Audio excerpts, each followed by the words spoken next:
You ask Tiger to calculate. This deals with finding the midpoint between 2 points.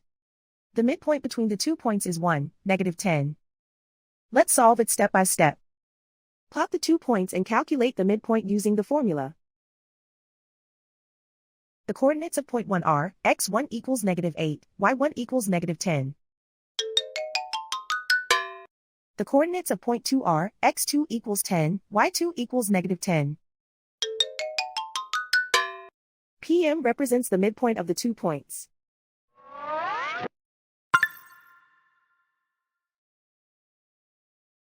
Use the x values in the midpoint formula to find the midpoints x.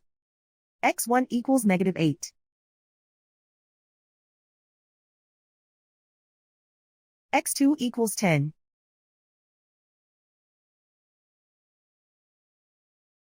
Simplify the arithmetic.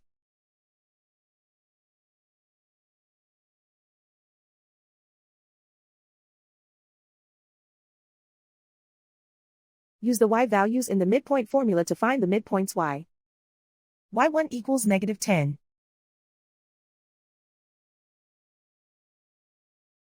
y2 equals -10.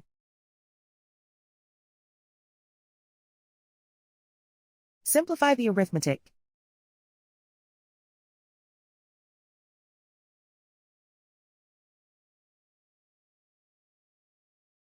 And so, the midpoint is 1, -10.